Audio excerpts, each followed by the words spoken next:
Louvado seja nosso Senhor Jesus Cristo, que para sempre Ele seja louvado. Um bom dia a todos vocês. Um bom dia com Nossa Senhora, a Virgem Maria, porque ela é radiante, ela irradia beleza, ela irradia a luz que o Filho projeta nela, ela irradia bondade, misericórdia, acima de tudo, como a lua, ela emana suavidade, aconchego. Tudo nela é característico de mãe. Mãe carinhosa, mãe protetora, mãe zelosa. Então que Nossa Senhora, pela permissão de Jesus, de Deus, que tanto a ama também, por isso deu a ela um lugar de destaque no altar, junto ao altar trinitário de Deus, porque é filha predileta do Pai, mãe do Filho de Deus e esposa do Espírito de Deus, e ela por isso tem esse acesso privilegiado pela sua humildade, pela sua obediência, tal como o próprio Filho. Essa humildade e essa simplicidade, essa fé e essa confiança plena e abandono pleno e total nos desígnios de Deus. Por isso ela foi coroada, seu trono ornado da presença dos anjos que a ela cantam sem cessar no céu, fazendo festa para ela.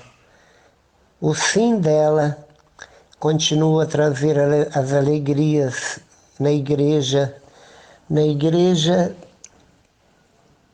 gloriosa, na igreja santa, na igreja celestial, na igreja militante e na igreja padecente, porque ela é aquela que ensina, ela é aquela que forma discípulos para o seu Filho Jesus, simplesmente com o seu silêncio inigualável, com o seu jeito especial de ser, esguia na fé, confiante e, acima de tudo, corajosa. Enfrenta tudo sem sentir o mínimo sentimento de ódio, de raiva, assim como ela viveu toda a tragédia do Calvário, sem dar um olhar de ódio para os algozes que trucidavam seu filho Jesus. Ela apenas orava dizendo: faça-se. E o filho, obediente ao Pai, não fazia nenhum movimento contrário aos movimentos brutais que os soldados lhe impunham. Ele apenas dizia dentro de si: faça-se, numa comunicação que só o Pai, pelo Espírito Santo, via no coração de Jesus, e Jesus sentia a presença do Pai. Mesmo se sentindo abandonado humanamente por um momento, ele tinha certeza da presença paterna. Diante dessa realidade, nós também devemos nos curvar. Nós devemos também acreditar de tal forma que também possamos receber a coroa, essa coroa incorruptível, na glória, exatamente pelo nosso sim como a da Virgem Maria, nossa curvatura a beijar o chão, adorando o convite do Senhor, a escolha que Ele fez em me escolher, em te escolher, exatamente para te dar a vida dele, a vida em abundância, a vida eterna. É muito interessante essa questão espiritual, porque por mais que nós tentemos classificar qual é a nossa coluna vertebral, se é a física, se é a psicológica, eu digo que é espiritual. A nossa fé é a nossa coluna. Sem a nossa fé, nós não somos capazes de nada. É como o homem, quando foi feito de barro, antes de Deus soprar sobre ele, ele era um boneco de barro. Mas quando Deus soprou naquele boneco, inflou o hálito da vida nas narinas daquele homem, do primeiro homem, Adão, ele se tornou um ser vivente, levantou-se, e a partir daí Deus tirou da costela dele no sono profundo a mulher companheira. Para aquele que tem fé, para aquele que tem uma espiritualidade à altura da vontade de Deus, por menos que ele ande, ou por mais que ele seja aleijado, vamos dizer, incapaz de andar, ele vai muito mais longe do que qualquer pessoa de pernas saudáveis. O pensamento dele, o coração dele, a oração dele atravessa as nuvens, como nos diz o Salmo 30.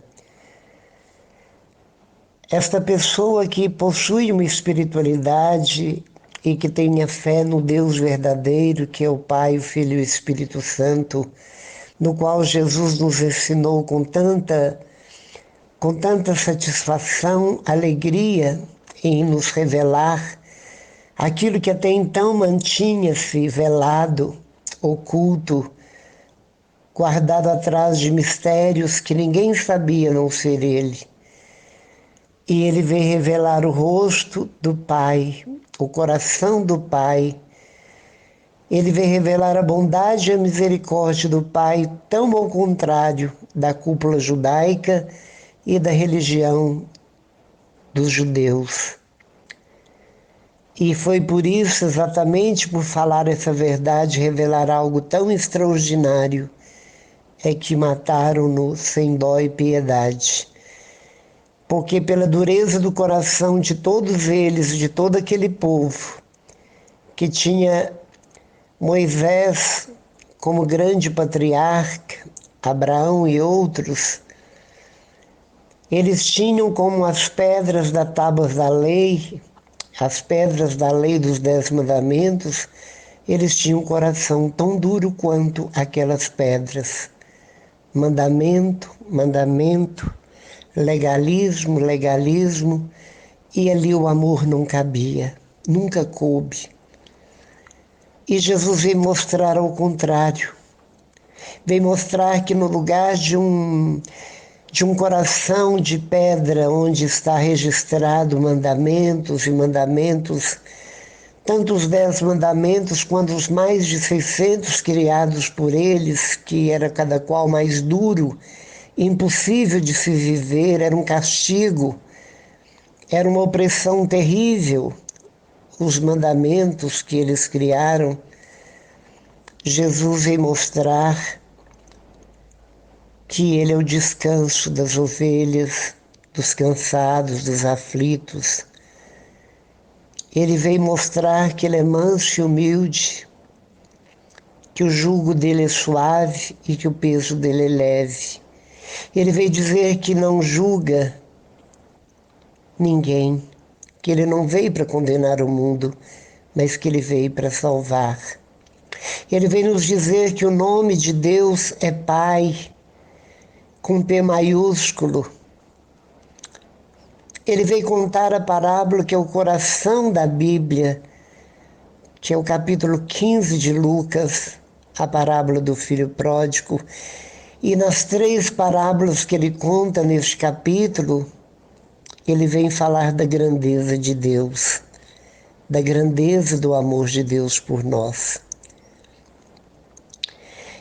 E diante da inauguração da sua igreja, onde a Arca da Aliança é colocada, que é ele mesmo dentro do sacrário, onde ali encerra-se os sacramentos que são sinais de salvação instituído por ele mesmo, onde naquela igreja não é um lugar de comércio, mas um lugar de oração, é a casa do Pai, é a casa de Deus, é a casa da triagem que nos leva para o céu, é o alpendre do Éden, do paraíso. E quando ele inaugura essa igreja, ela passou por momentos muito difíceis. As pessoas viviam culturas diferentes, mescladas de paganismo e de religiões estranhas, seitas estranhas, falsas religiões e coisas mitológicas, superstições e tantas coisas que no Antigo Testamento Deus abominava e falou tão claro e tantas vezes para eles. O tempo passa. A igreja persiste e insiste, vivendo as dificuldades da infância dela, da adolescência dela. E hoje eu não digo que ela encontrou a maturidade, mas depois do Concílio Vaticano II, os olhos da igreja se abriram, se regalaram bem mais. O desplugar da política que acompanhou a igreja por tanto tempo foi uma libertação imensa. As mudanças que houve, onde o leigo tem um lugar de destaque na igreja, onde a consciência das pessoas se abriram muito além, onde a Bíblia, que era até então vedada a leigos, espalharam-se pelo mundo todo. E qualquer tradução bíblica, Bíblias de escritas de todas as formas, com letras grandes, com letras pequenas, para crianças, para adolescentes, para adultos, espalharam-se pelo mundo para que as pessoas conhecessem mais profundamente o Deus da misericórdia, não o Deus dos exércitos, não um Deus castigador e punitivo, que tanto medo causou a tantas pessoas. Um Deus que nos lançava no inferno. Este Deus caducou e está ultrapassado. Hoje, a nossa consciência a respeito de Deus mudou. Mas é muito interessante que os tempos mudaram, mas muitas pessoas continuaram as mesmas. Porque para conhecer este Deus é preciso muito além de ler a Bíblia. É preciso muito além de aprender com os livros as experiências dos outros. Hoje, tão diferente de algumas décadas atrás, nas bibliotecas, nas livrarias estão plugados de livros que falam de todos os gêneros e natureza de pessoas, falam muito a respeito de Deus, falam cada pessoa da sua experiência de Deus, da sua forma de ver Deus, e assim há um pluralismo de leituras que falam de Deus da forma que cada um experimentou ou vê, de acordo com o que ouviu, de acordo com o que aprendeu. Alguns falam muito bem de Deus, mas não falam com Deus. Outros falam com Deus, mas não têm dificuldades de pregar, porque às vezes não tem um dom de uma oratória e não consegue transmitir como as pessoas exigem, mas ela transmite com testemunho, com a fé, com o jeito de ser e de viver. E nós, para termos um conhecimento mais profundo de Deus, ter a liberdade e autoridade para falar no nome dele como Jesus, é preciso, como Jesus, ter uma intimidade, ter um namoro, ter encontros diários, pessoais com ele. Precisamos estar aos pés dele, num discipulado atento, disciplinado, amoroso acima de tudo. E tudo aquilo que ele fala não vem para o nosso intelectual propriamente dito, mas cai em nossos corações. O lugar, o destinatário da palavra de Deus, da fala de Deus, dos movimentos de Deus, de tudo aquilo que ele faz para que nós o conheçamos melhor, tem como destinatário o coração. Porque o coração depois vai derramá-lo, vai revelá-lo para aqueles que têm dificuldade de orar, para aqueles que têm dificuldade de com ele namorar, relacionar, conversar amigavelmente, ter a reverência que é devida a ele. Nós conhecemos e sabemos quando a pessoa verdadeiramente é de oração por aquilo que ela fala, por aquilo que ela transmite do jeito que transmite, porque a boca fala do que o coração está cheio. Todas as pessoas que estudam a fundo, se estudam doutorado, mestrado em determinadas disciplinas do mundo, fala com eloquência e com sabedoria daquele assunto propriamente dito, mas não é capaz de falar de outros assuntos que desconhece. E nós precisamos ter uma eloquência, uma oratória, precisamos ter um conhecimento, uma intimidade com Deus, porque a nossa missão, a missão do discípulo, é ir para o apostolado exatamente para encantar as pessoas, para torná-las apaixonadas por este Deus que não vemos, que não tocamos, mas este Deus que com ele fazemos grandes e profundas experiências, que é capaz de mudar o homem do coração mais duro da existência humana. Assim como Eliezer foi mandado por Abraão para encontrar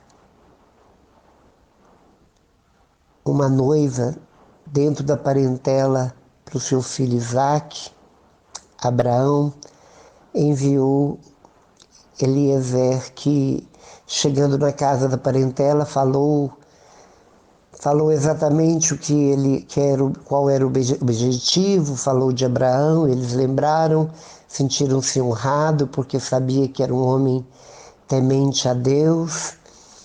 E quando ele viu de todas as filhas da parentela de Abraão, Rebeca, ele intuitivamente pensou: meu patrão, meu senhor, com certeza vai gostar desta. E convivendo com ela um pouco mais distante dos outros, ia revelando para ela tudo de Isaac, todo jeito de ser, física, o jeito dele ser com as pessoas, como ele era na íntegra. E ela foi se apaixonando na medida que ele discorria sobre a personalidade do seu Senhor. E Rebeca então se tornou apaixonada sem vê-lo. Preparou o dia de ir para o enlace, para o noivado, o casamento. E quando ela vai chegando no acampamento de Abraão, ela viu no meio dos camponeses ali, da família, daquela clã, ela viu alguém e disse, é ele. O coração dela faltou saltar pela boca. Eliezer tinha descrito tão bem a figura, a pessoa, com tanta fidelidade, com tanta precisão cirúrgica do seu Senhor, que ela o conheceu sem que ele apontasse para ele. E ele a viu, e ambos se olharam e se apaixonaram, casaram, e ele a introduziu na tenda de sua mãe, Sarai. E é isso. Nós temos que conhecer tão bem nosso Deus que nós precisamos encantar as crianças, catequizando-as, no sentido de desenhando o perfil de Deus, os jovens, os adultos principalmente, que pouco transmite para os seus filhos, por isso hoje a moda é dizer que não crê em Deus, que não acredita em Deus, que é ateu. Hoje a carne é que é idolatrada, adorada. Hoje é o prazer. Hoje a busca da felicidade está exatamente no que se vê, na aparência, enquanto Deus vai sendo relegado a cada vez mais distanciar dos povos, dos filhos que somos nós e que tanto precisamos dele. Sem ele as luzes se apagarão. Sem Deus as trevas tomará conta do universo, como diz no capítulo 1 de Gênesis. Tudo se tornará caos. Tudo se transformará num caos terrível. E nós vemos que isso já começa a acontecer para muitas pessoas. O desejo de autoextermínio, para muitas pessoas que afundam em depressões, para muitas pessoas que não vê sentido na vida, para tantas pessoas tristes, solitárias, para tantas pessoas que nem sabem sorrirem mais,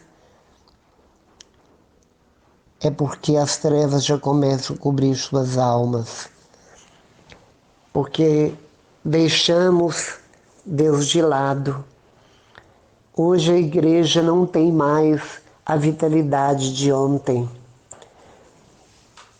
Parece que quanto mais o tempo avança, mais se ignora a pessoa de Deus e menos se acredita na vida eterna. Por isso Deus está nos falando, como que gritando, porque tudo está globalizado. Igrejas, né, onde foi berço religioso na Europa, se transformando em boates, em mansões, em barman. As missas que eram lotadas, hoje, quando se vai a uma missa num desses países europeus, você encontra às vezes 3, 4 pessoas já velhinhas.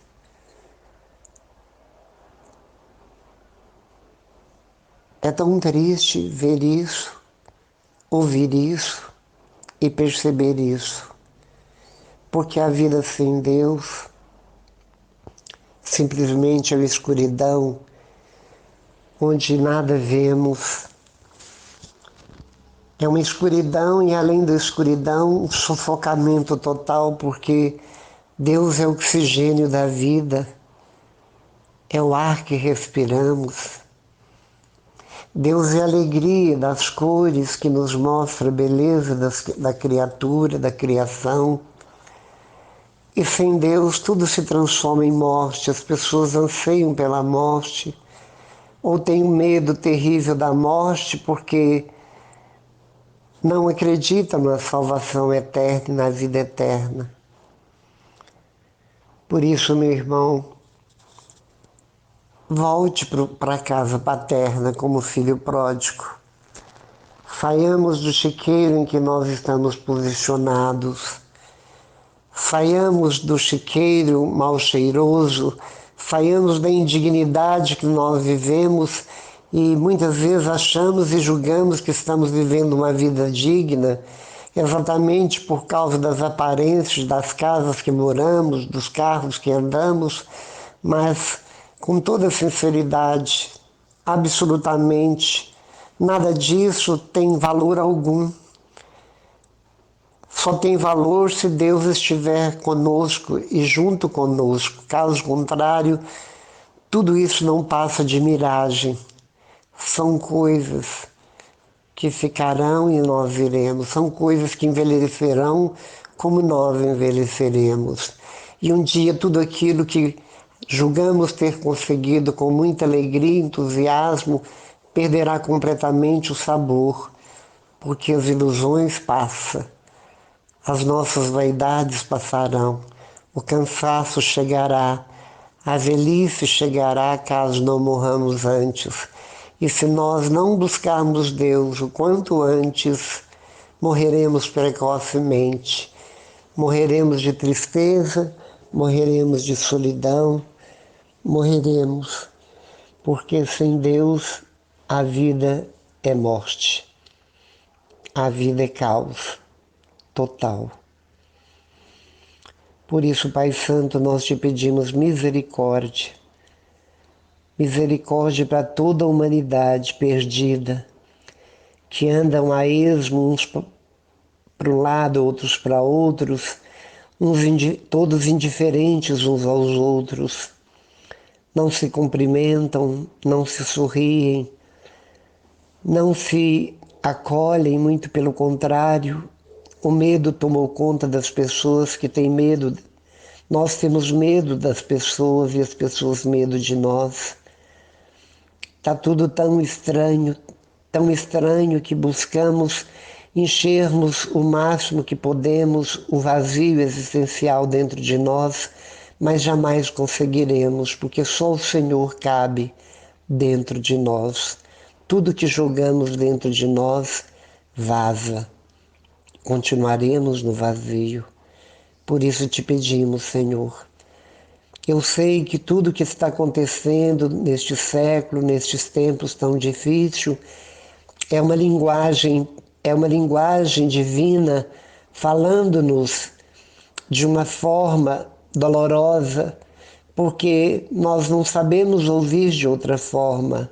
E muitos ainda continuam não vendo, não percebendo que tudo isso que está acontecendo, tudo aquilo que está tão estranho, tudo aquilo que está tão difícil, levando tantas pessoas, adoecendo tantas pessoas, enlouquecendo tantas pessoas, é o Senhor nos mostrando que precisamos muito mais do que vacinas. Nós precisamos de antídoto contra os pecados e principalmente o pecado grave e mortal, esquecermos daquele que nunca se esquece de nós. Louvado seja nosso Senhor Jesus Cristo, para sempre seja louvado.